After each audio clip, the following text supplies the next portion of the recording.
Hello and welcome to the May 26th, 2018 edition of Point Counterpoint, the 46360 show. The opinions expressed by the show's host, myself, Dwayne Perry, and Anthony Tony Hendricks, will many times conflict. Thus the title, Point Counterpoint. Point Counterpoint is a weekly issue show for our area. Point Counterpoint always lets you be the judge for yourself. Point Counterpoint,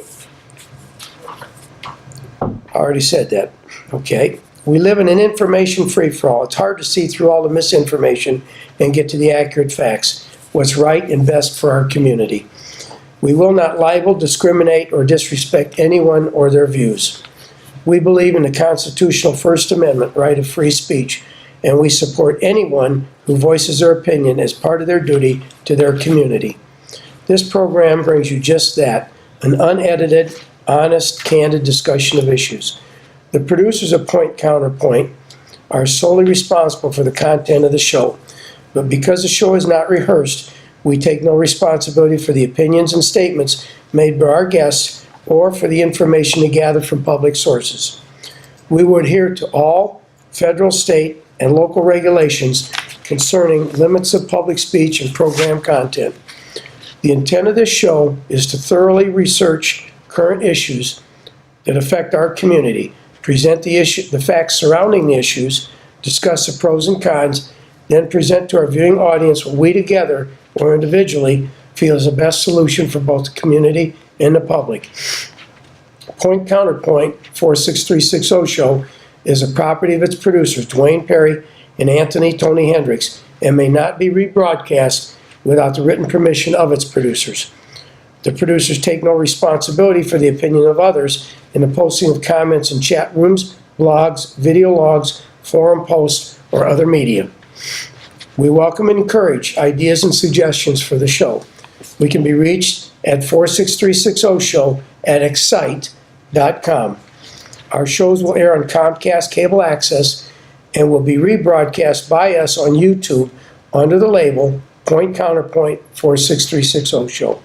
Again, welcome to Point Counterpoint, the 46360 show, brought to you by Dwayne Perry and Anthony Tony Hendricks. We hope you enjoy the topics, our discussion, and the show. Well, let's get started. Tony, what do we have on our agenda for today? Well, welcome back, right? Been a while. We've been out of studio, but you can see we have way more topics than we will ever have time to discuss. So we're going to narrow it down to, we got a list, but we're going to go through the first 5, we think. The NIPSCO, we're going to have some discussion about NIPSCO rates. The 421-300 North project that LaPorte County is doing just south of 94. We didn't want to do this, and we've been pushing this off, right? We didn't really want to get into this discussion, but we're going to discuss the shootings across America that we're seeing. Been an awful lot of them. It's horrible. We want to bring back and keep going on the Michigan City can-do attitude. Michigan City can do. The NICD, double track and positive train control, and the last one, if we can get to it, or maybe we'll get to some more, is the crime and the help we're having around town with the state police running around. So, do you want to do the NIPSCO? I mean, it's tough for us to do the NIPSCO one. Well, it's a wonderful thing. I mean, we mentioned many times on our shows that NIPSCO shouldn't be doing this to us now. Once President Trump's tax program went into place, over 2 dozen utilities around the nation reduced their rates. They had rates. They had requests for rate increases, and they withdrew the rate increase request and reduced their rates. And we mentioned many times, why is NIPSCO not following suit? Well, they finally did. So we appreciate that, but it's hard to give total kudos, because if NIPSCO had been the leader, if NIPSCO had led the pact in reducing the rate increase, then we would genuinely, I personally, I can't speak for Tony, would genuinely give them kudos. But we applied enough pressure, specifically citing other utilities that had done that they, I guess, felt obligated to follow suit. Yeah, I agree. That's why it's tough. I mean, we like to give kudos to people for doing things, but this is kind of the tail wagging the dog here.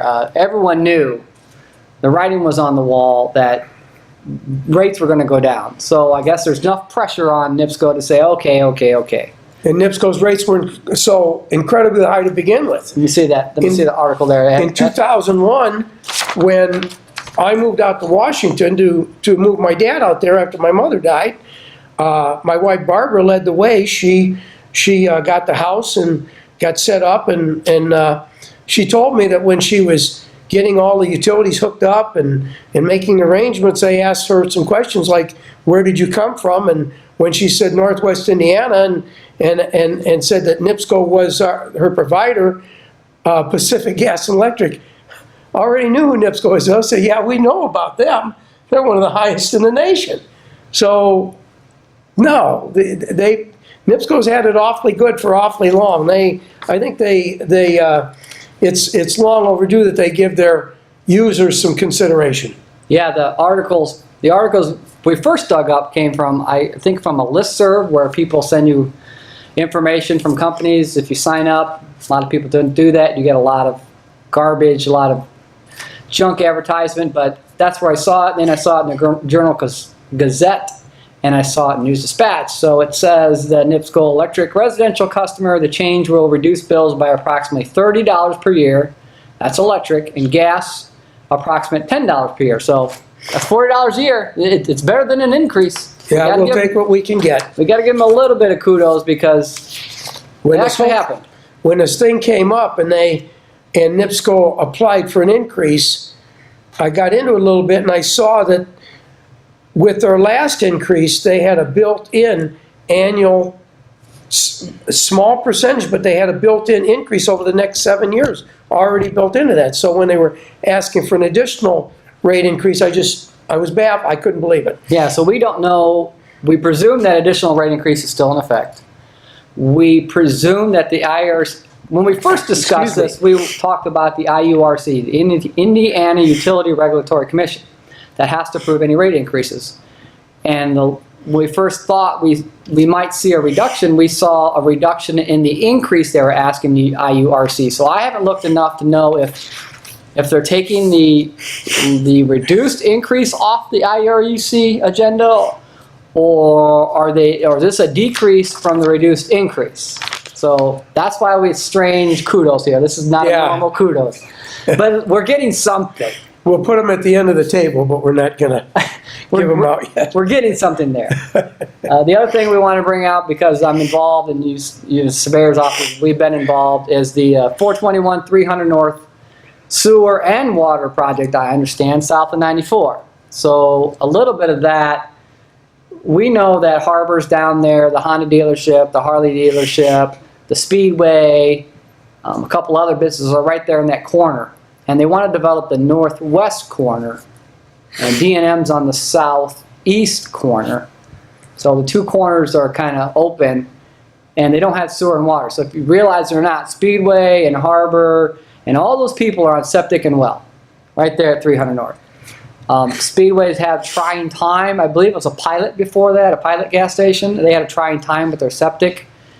And we, as the surveyor's office, did everything we could to save money. You know, if we don't do private surveys, but if it's something to save the county taxpayers money, if we can lend our expertise and work nights and weekends, I'll do it. And maybe if we could save the county $10,000, $20,000, $30,000, we're happy to do it. So if anyone watched the Plan Commission, that's why we're glad we came back this week.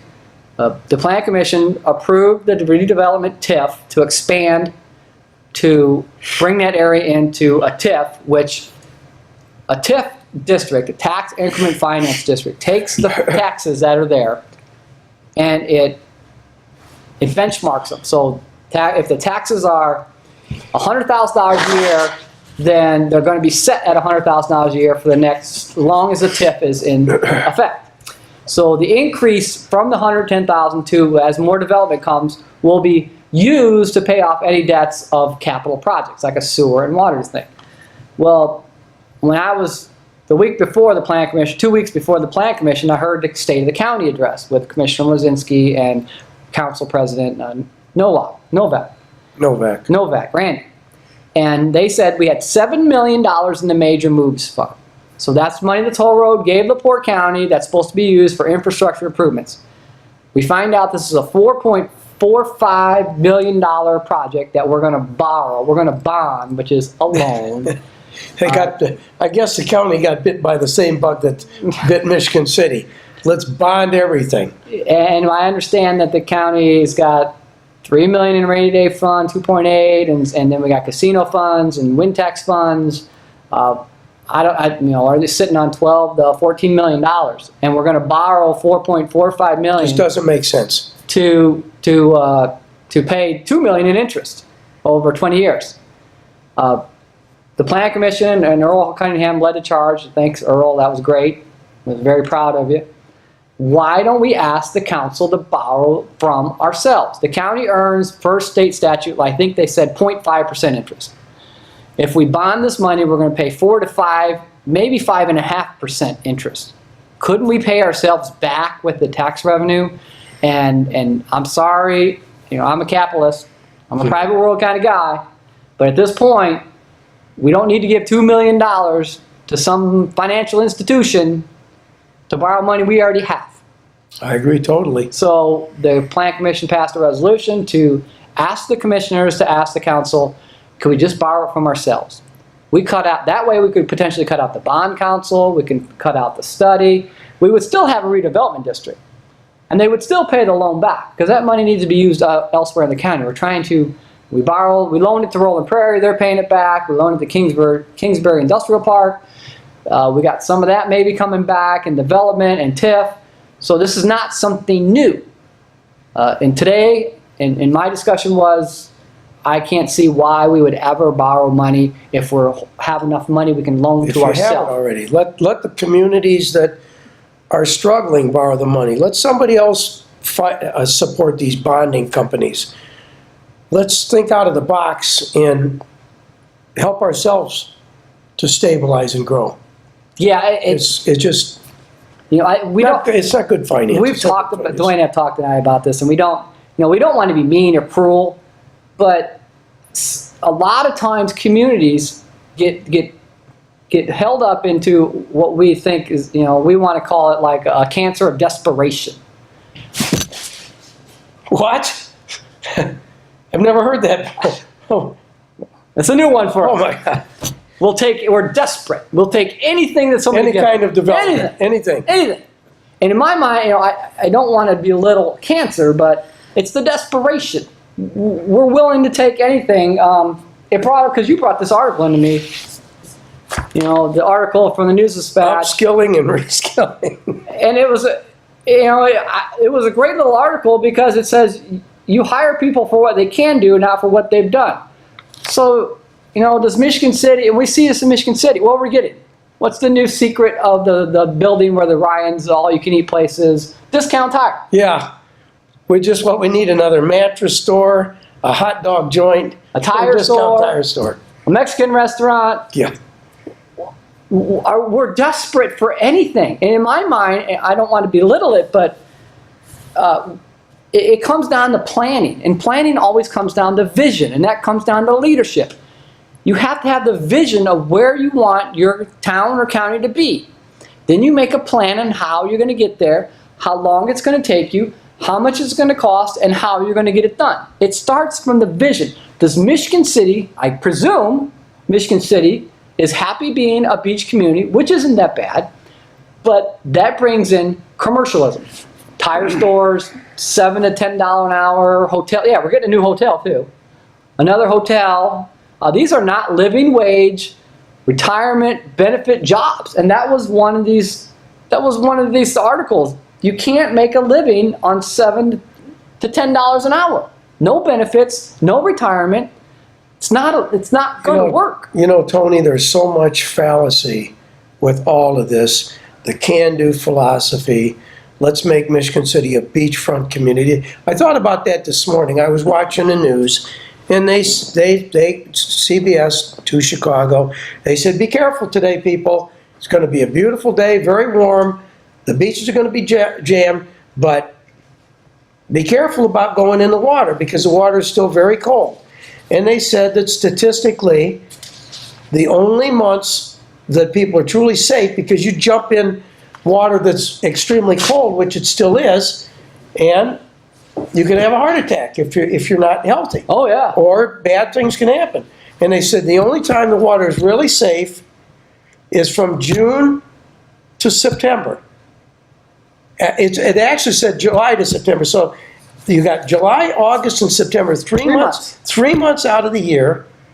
And we think we're going to become be a destination lakefront community.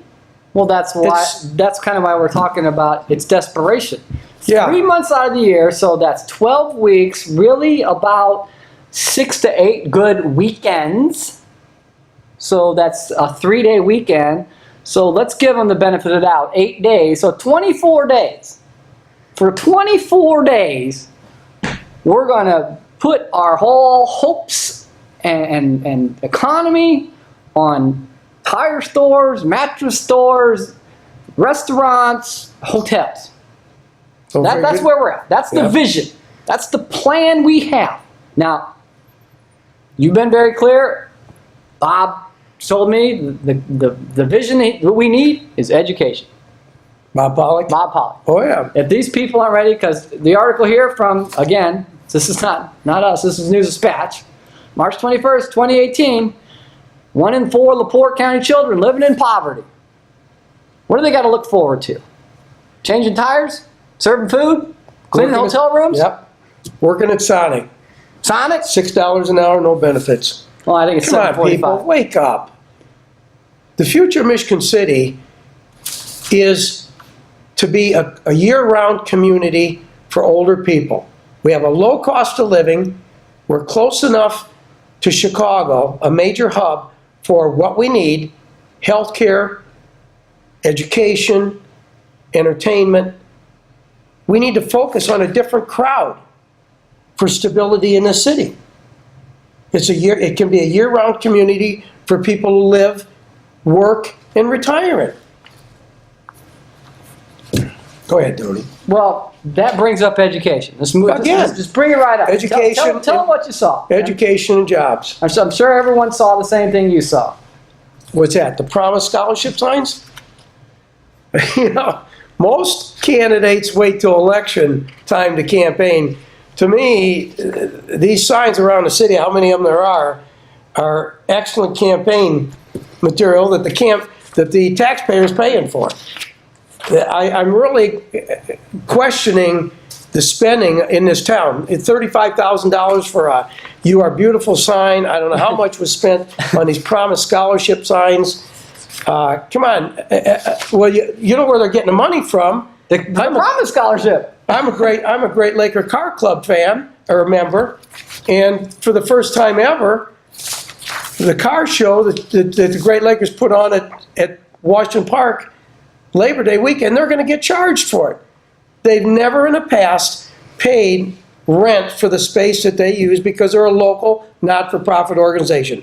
Well, this year is the first year, and they were told from here on out, they're going to be charged rent for that land. Well, they had to pay for those signs. Oh, the promise. Oh, yeah. I Joke, really but like the promise scholarship, but we don't need to be spending money on signs to say we have a promise scholarship. Everybody knows we got it. It was front page news for how many days? Everybody knows we've got it. Hammond does, though. I was doing a survey in Hammond. They pay for signs to say, come move to Hammond because we have free school college. Hammond's program's a little easier than ours. Well, I should be content because the signs that are up now are about a 10th or 15th the size of Hammond's. So at least we went with smaller At least size. we didn't smaller size. But the point is, we cannot express education enough. There's nothing more important for property values, for the future of your community, for anything that's going to happen in your community, for workers that are trained and ready to go in living wage jobs with retirement and benefits than education. And not in administration, in teachers and support for the students. If we sunk a 10th of the money we sink into, I don't know, pick one, Ohio Street, You Are Beautiful sign, or a 10th of the effort into education. Now, the Promise Scholarship is a very good first step. It's very small, but we should have jumped into that, and you were supporting that, and so did Bob McKee. Yeah, well, when I 8 ran years for ago. mayor, I've made it clear it was Bob McKee's plan. I saluted him for it. He had a very sound plan. Imagine where we would be today The if we administration had done this 12 years never ago. got on board until it was a campaign issue. Now, we're going to take some heat here because, Michigan City, property values are increasing, and they are. We're kind of lagging behind the other communities. We're way behind Porter and Lake in property values, way behind St. Joe, and they are increasing in town. But this is a bubble, just like 98, just like 2008. This is another bubble. Wait till this thing cracks. Education will give you the solid foundation. One of the best communities in this state are West Lafayette and Carmel. And their education is second to none. And they spend the money on those students and their teachers. We have the money. Here, let me. Yeah, but they also, Tony, they have jobs for the educated people too. Because they have education. Well, they go hand in hand. You and That's I right. talked about that. They're not going to come without a major educated people. employer doesn't want to establish a facility in an area where the workers aren't qualified. If we have qualified workers through education, they will come, and Yep. if the city works with them. Yeah, that's another point. But if you had, it's not just build it and they will come. These people are smart. These people are Fortune 500 companies for a reason, because they research all of this stuff before they come to your community. And they'll see, 1 out of 4 living in poverty. Your education is sorely lacking. They check your state school scores. They check they hire people to do that because they're hedging their bet and whether they can make their product, make it well with good workers who are technologically advanced. There's several factors. Crime is one of them. And crime. And everything This past week, when on the morning news, a person was attacked, attempted robbery, right in front of the Boeing corporate building, Riverside Plaza in Chicago. If Chicago doesn't gain control of the situation, they're going to be in trouble. They're going to lose corporate businesses. Yeah, so there's 2 articles there that I gave you. They kind of lead hand in hand, don't they? The 2 headlines. Absolutely. Officials scramble to explain violent crime jump. And then the next article is officials are baffled by job growth numbers. Hard to figure out. Can't telegraph that punch any easier. No. These pages got to turn around. There's nothing more important. There's no investment that gives you a greater return on investment than education. It pays dividends now, 10, 20, 50 years from now. Last time Michigan City was really booming, the 60s? Our education system was top notch. We didn't have a casino. We had good, hard workers. Well, we had jobs here for people too. Well, that brings... We had Joy Manufacturing, which later was Solaire was a spin-off, more good jobs. We had Scholl Industries, Dr. Scholl. Yep. We had Anco Wipers. They were out there, which may come back. You had Anco. We had Dun & Bush, made heating equipment. We had Wow McLean. We just had so much industry. Well, that brings us to the next thing, that topic we were been shying away from, but we can no longer shy away from it. Since we just had a shooting down in Noblesville, Indiana. This is a incredibly tough topic. But what I want to say is, what I read, the Noblesville shooting that just happened, there was a science teacher that helped protect it from getting any worse. He took that shooter out, got shot 3 times in the process, and still took that shooter out. Now what we want to bring out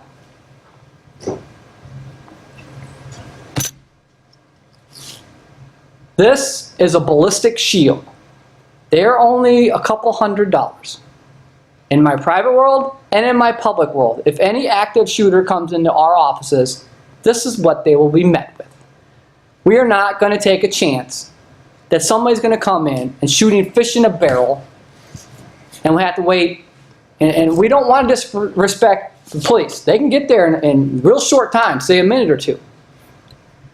And we've seen over in all these schools, people are dead by then. Yeah. And we can no longer. And that's why I wanted to bring this forward. Where's that ballistic shield at, though, in our office? That's at your desk. That's right underneath my desk. Our office is the first office in the annex building that people, well, did I say that right? The annex is a jail. Yep, the annex. Okay. No, the Hyler building. Well, the Hyler building. Our office is the first office when you walk in the front door of that. I am the first person that can be seen in that office. Yep. The rest of the workers are behind me. They're out of sight.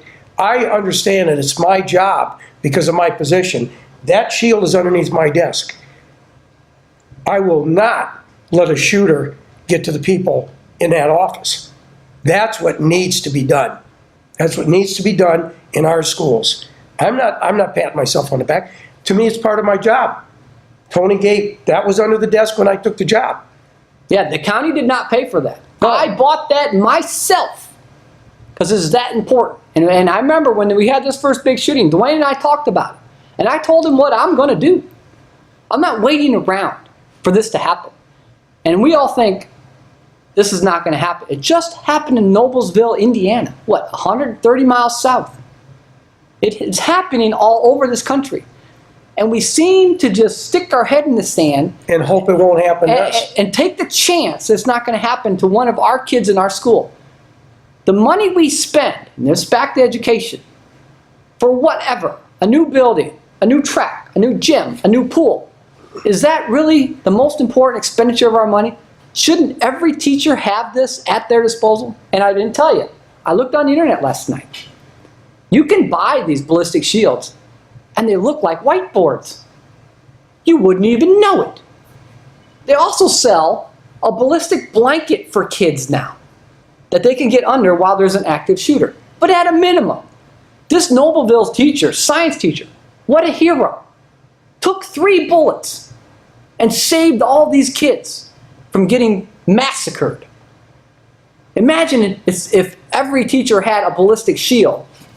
The argument would be there's no shootings anymore. Yeah, because the student knows he goes into that building. He's going to be met with 20 teachers pushing them out of the building, and they're not going to get hit. This shield, you can go on the internet and look at these shields. They can handle everything except like a NATO armor-piercing round. They handle shotgun blasts. They handle it over and over again. They are built tough. And if these students know this is off limits, this is not acceptable, will not happen in our community. Well, that's the key right there. Like you said, Michigan City's not the only town that's doing this. Too many communities are burying their head in the sand, hoping it won't happen to them. I was so distraught after the Sandy Hook shooting. That was such a horrific, terrible event that I thought about it, which I do, and I came up with a plan. I explained it to Tony. It'll cost money, yes, but a plan to protect schools. I went to our police department. I had a short meeting with Chief Swistek and one of his assistant chiefs. I can't remember which one it was. And I started to talk about it, and I was told that they have the situation under control. So I may get a couple speeding tickets for this. I don't know, whatever. But I laid it on the I tried to lay it on the table, and as John Q. Public, I was basically told that I wasn't the expert. You weren't even John Q. Public then. You were a council member. Yeah, I was a member of the council. I might have been president. No, I'd have to go check the timeline. This wasn't just a regular member. No, I stepped forward, and it's a pretty rock solid plan, but I never got to throw it out on the table. I mean, it's a shame. We're not talking about that much money. And I read somewhere yesterday that some community, Crown Point, I can't remember where, said they're going to increase the number of school resource officers. Indiana has been fantastic. And that's not the answer. And because they can't respond fast enough. The school resource officer he is positioned, his office or his workspace is positioned. I'm not going to let the cat out of the bag and go into my plan. His position is he's located somewhere close to administrative office as a principal. If I were an active shooter, it doesn't take a rocket scientist. I'm going to enter the remote part of the building. By the time that resource officer knows what's going on and he gets to where I'm at, it's over. An active shooter situation is not a situation of minutes, it's a situation of seconds. In 90 seconds, with a semi-automatic weapon, with multiple clips, or what do they call them? I was going to call them by the technical name, just clips, an awful lot of damage can be done. The school has to be modified to be in a position to repel an active shooter. Yeah. It's the school, it's not the personnel. The personnel are part of it, but the school needs to be modified.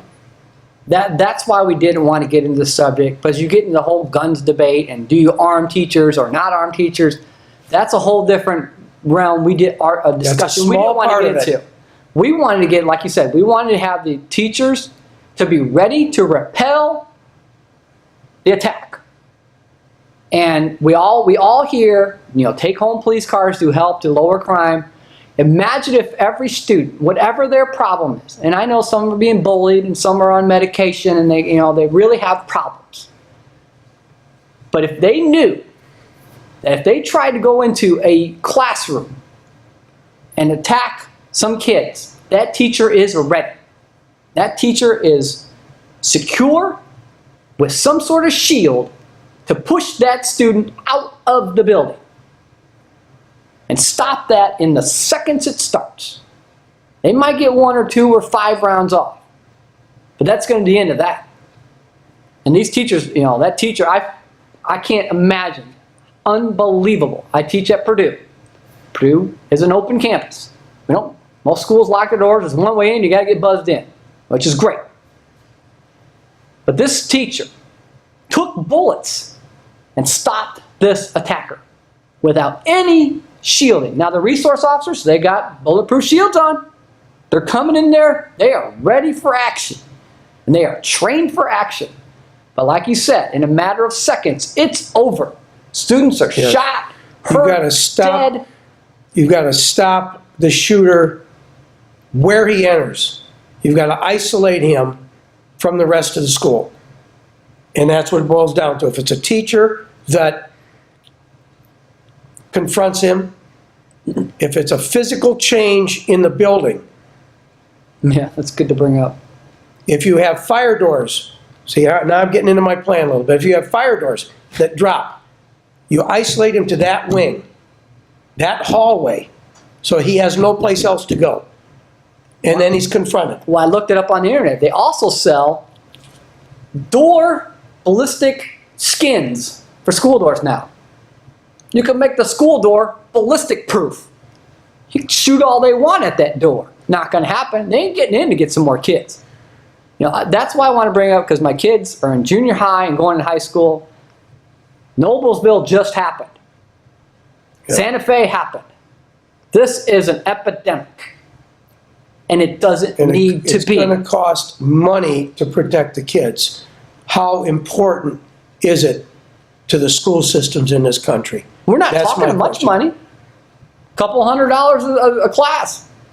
Well, we're talking more than that. It's a lot. No, but it's a lot of money. If you're going to make a school active shooter proof, it's going to cost more money. At a minimum, just give them some minimal protection with a shield. You're talking a couple hundreds a classroom. So, what does it matter if if we're spending money on education, if they're feared for their lives? I don't know what the solution, that's why we didn't want to bring it here, because we don't know what the solution is and why these kids are losing it and causing these actions. No, we've got a mental health issue in this country. We cannot ignore it. We cannot sink our heads in the sand and say, hey, we got it covered. It's not going to happen in my town. That's exactly what Santa Fe, everyone said. And until we address the mental health issue, rather than putting Band-Aids on it, there's another whole area. Yeah, but ACLU, will intervene, Oh, yeah. because the right to privacy. If I go into I'm not going to get Well, into the NRA will intervene too, but Yeah. at a minimum, if you had some minimal protection, and I understand that a lot of security issues need to be kept quiet because then you release what they would try to get around it. Yeah. This one we don't need to keep quiet. You tell these students, and you make it top of the world. You make it known. Our teachers are ready. You come in, they're coming back at you with a ballistic shield. And you're getting out of this room, and you're not hurting our kids. You're done. So why don't you take your little fit somewhere else and try to attack some other kids, because it's not happening in our schools. We're ready. We're ready for you. You need to think twice. Well, we want to bring that. I've had this for what? 8 years. Yeah. What's the word? An ounce of prevention is worth a pound of cure. Well, the prevention is pretty tough. I suppose, we mentioned it, so I should say what's on my mind. When I say that we put Band-Aids on it, we have this mindset in this country that, and it's not just the school shootings, it's the random attacks in public where somebody takes a truck and they run over a dozen people. We've got too much freedom in this country. Freedom of expression is fine, but the right to privacy, I question it anymore, because if I walk into a psychologist's office and I make a statement to him that I'm so angry I'm going to kill someone, he should have that doctor-patient confidentiality needs to be challenged in this country. That doctor needs to report to law enforcement what I said, that I could be a threat. And it's not going to happen because of the ACLU and the legal profession. That's the Band-Aid I'm talking about.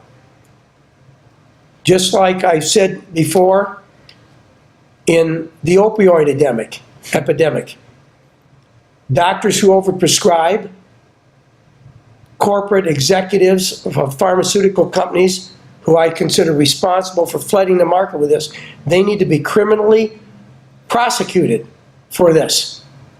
If I go into a psychiatrist's office or psychologist and say, I'm going to shoot somebody, it's only a matter of time, and they don't report it to law enforcement, and I do that, they should be held criminally liable, responsible as an accessory to the crime.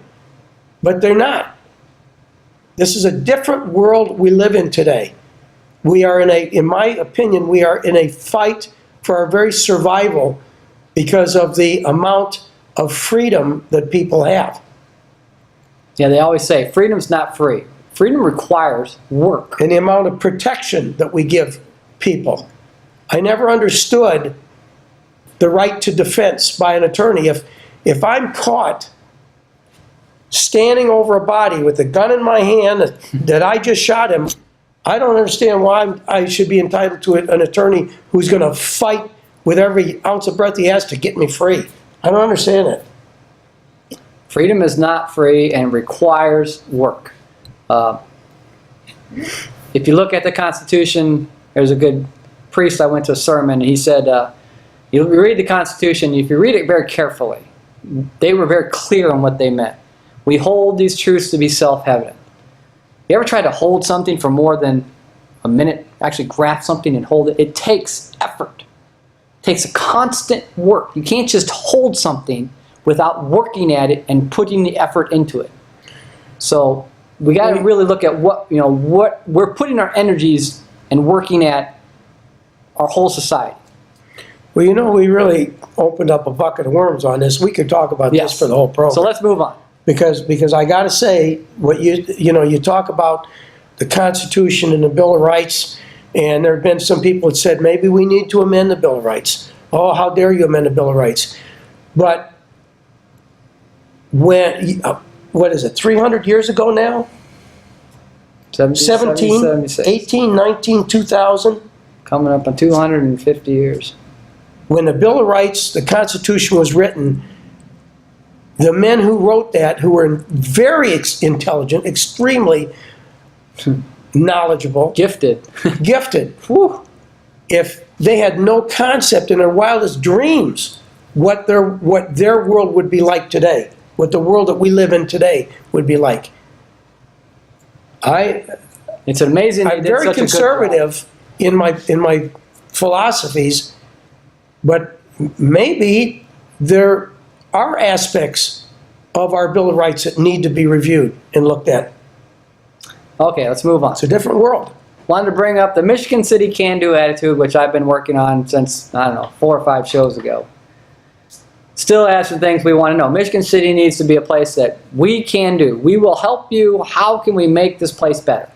So some of the things I had on the list before were the pedestrian crossings. We saw the engineering.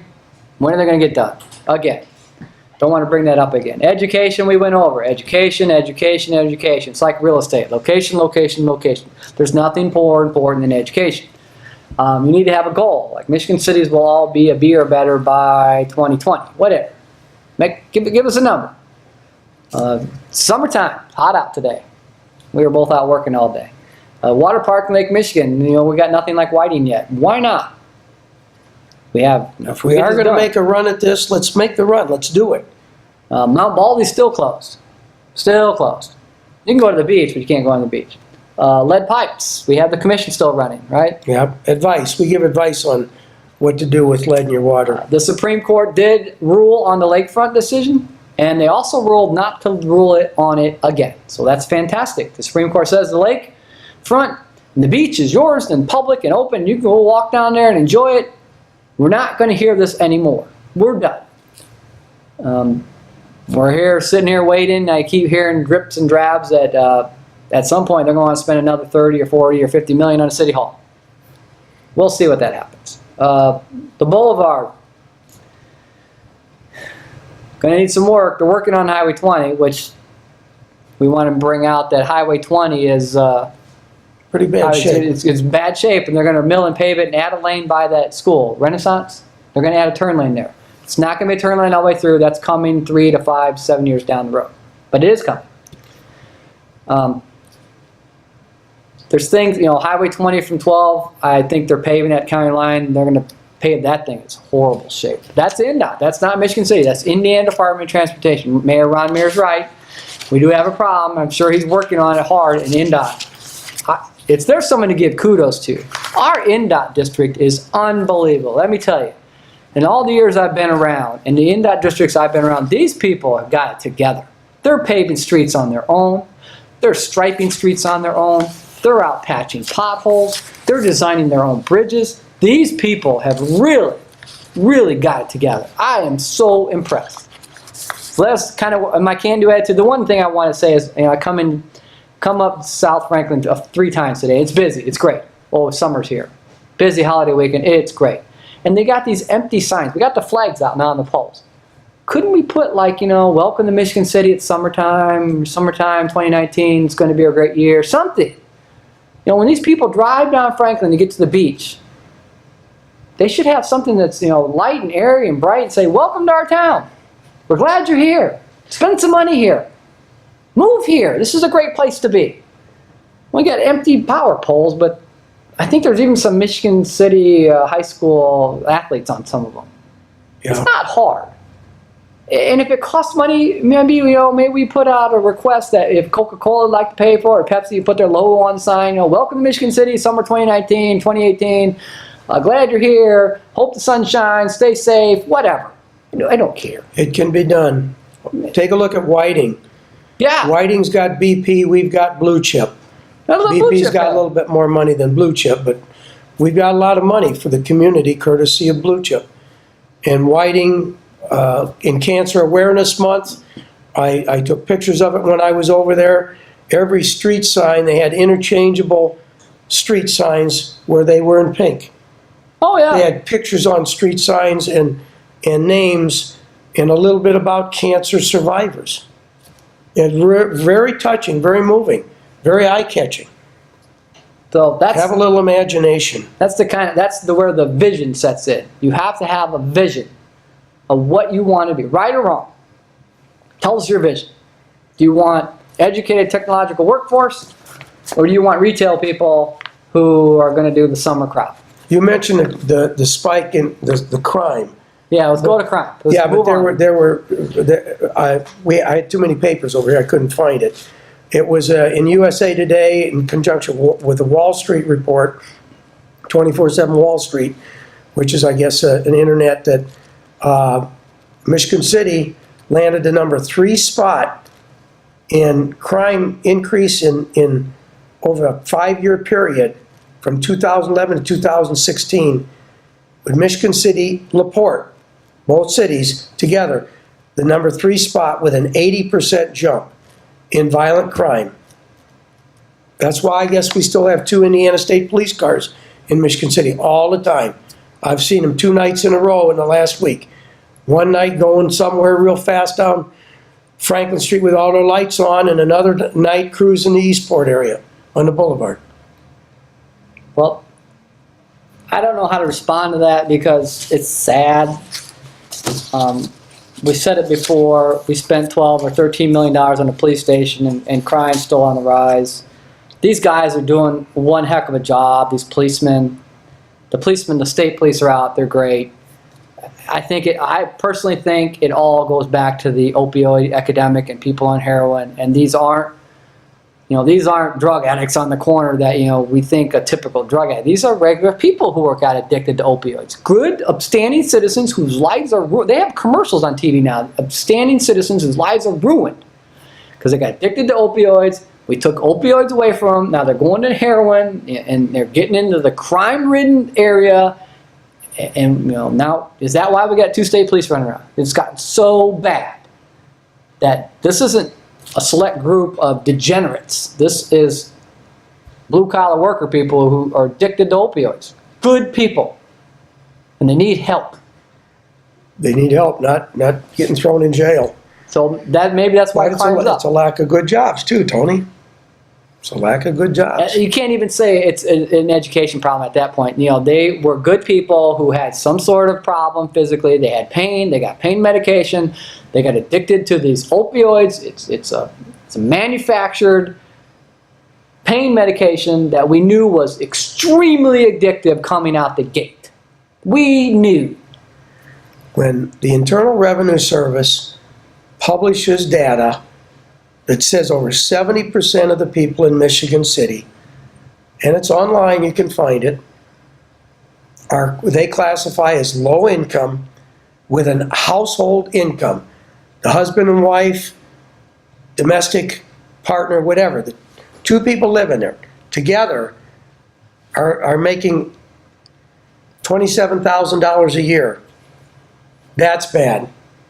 That's not even a $10 an hour job for either one of them. And at the cost of living, even in Michigan City, you can't make ends meet with that. That's not a living wage jobs, and we're going to pay for that in the future. There's no benefits, no retirement income. That's all coming down the road. That's not going away. So I guess add another tire store, another retail, another hotel. Maybe it'll kick the can down the road, they always say. A couple more "You Are Beautiful" signs. Maybe "You Are Beautiful" sign, maybe some street lights, maybe a bike lane. Maybe we reduce the traffic on 421. That'll fix it. Anyways, let's move on. I'm sorry if we sound cynical, but to us, it's obvious. We need a solution. What we need to do, we need to change the focus on the community. We need a solution. And it's not going to be easy. And it's going to cost money. I don't want The to Uptown Arts District can't even support the artists that live there, let alone create jobs for people. I talked to a Porter County commissioner, and I think they sold the ground to their hospital and moved out of the county for like $150 million. And they had $150 million. And we talked about, Michigan City, and Michigan City's got the casino, and Gary's got a casino, and they get funds every year. He says, you know what? We got that money. And we talked to our financial people, and we talked amongst the elected officials, and we decided not to spend that money. We decided to put that money into a foundation. And that foundation, I think he told me, earns $12 to $14 million a year. So they have a board, a foundation, and they cannot touch the principal. But they take that money, and they take the interest because the foundation could invest it in other things that the state does not allow. And then they divvy up that $12 million every year. So every year, that's about what we get, right? Casino. What?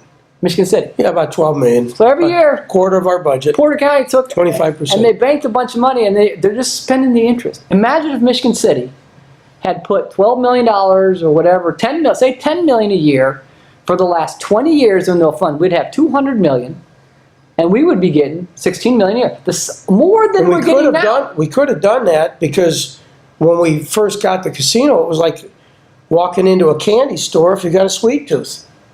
You're loaded. When I got on the council, I went in the vault and started looking at the records. Sheila Brilson was mayor then. The first year we got the riverboat, Michigan City's budget increased 50% in 1 year. It went from 20 million to 30 million. Now that tells me that somebody had a hard time saying no to spending money. If you win a lottery, you want to buy everything, but you don't. And it's bad that we're sitting there saying it, but we can turn it around. We could start saving that money now, and in 20 years, which will come, 20 years, just that fast, we could have 200 million in the bank, and we're starting to earn $15 million a year. Excuse me, please, my allergies are kicking up. It just takes a concerted effort and a plan. And dedication. So you only got like 5 minutes. We want to get to the last issue again, which is Positive train control. Positive train control, which was the reason in 2009 that everyone said we had to have the 2 tracks in the elevated station. And I pulled up the articles. Here it is, 2009. We had to have this double track. And, we're 9 years later. 9 years later, and we had to have this positive train control. And it's a 2015 deadline. Oh, that went away. And we got to have this because it's got to be safe and it's federally mandated. Well, we didn't get the money. Never even told us this was installed, and then just recently you read it in the newspaper where they're testing it. Yeah, South Shore Line to begin field testing positive train control technology on April 9th. Huh. They have positive train control. We don't have 2 tracks. We don't have elevated station. But they have positive train control. They're testing it. Yep. Amazing.